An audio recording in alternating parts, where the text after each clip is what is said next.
આજે તો પહોંચી ગયા મમ્મી મંદિરે દર્શન કરવા માટે, એ બી ભૂરીબેનને લઈને.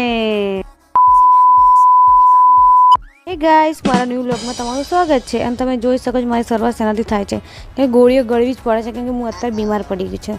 એટલે મને રેસ્ટ કરવાનું કીધું છે ડૉક્ટરે, તો આપણે રેસ્ટ કરીએ છીએ. અને આ લોકો જો રેસ્ટ લગાવે છે, કેમ કે આ લોકો જઈ રહ્યા છે મંદિરે, એ પેથાપુર મહાકાળી માનું મંદિરના. એ તો જે ગાંધીનગરમાં રહે છે એમને ખબર જ છે કે મંદિર ત્યાં આવેલું છે મહાકાળી માનું.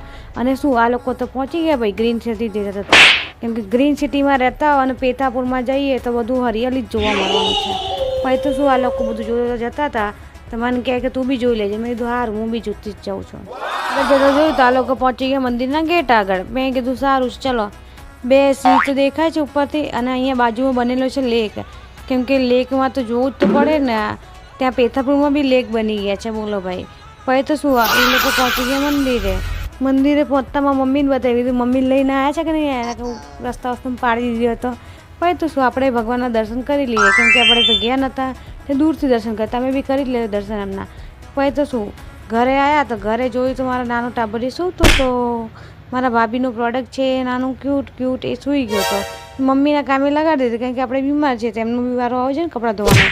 તો આ લોકો ધાબળા ધોવા બેસી ગયા, તે ભાઈ ઘરમાં નહીં ટેરેસ પર જઈને, કેમ કે ટેરેસ પર ધોવું પડે છે એમને. પછી તો શું એ તો આપણું કામકાજ ચાલુ રાખ્યું હતું. પછી જોયું તો અમારું તાજમહેલ દેખાતું. જો ભાઈ આ તો એટલી ઝાકળ છે કે તાજમહેલ બી ઓછું જ દેખાયેલું છે. મેં કીધું તમને બતાવીએ તો ખરી. પછી તો શું આ ભાઈને કામ આપી દીધું તો મમ્મીએ, ભાઈ આમનું કામ રેડી થવું જોઈએ, ના થશે લેડી તો માર ખાશે બરોબરના. મમ્મી તો હાવેલી લઈને કૂટી જ પડે. તમે જોયું હતું ને આગલા વિડીયો મારા બધા જોઈએ છે, મારા ભાઈ બધા કામમાં માહિર છે માહિર. તો તમને જે બી કામ માટે જોઈએ તો મને કોન્ટેક્ટ કરી દેજો, ઓકે. અને મારા વિડીયો સારા લાગે તો લાઈક શેર અને સબસ્ક્રાઈબ કરી દેજો, ઓકે. Thank you guys.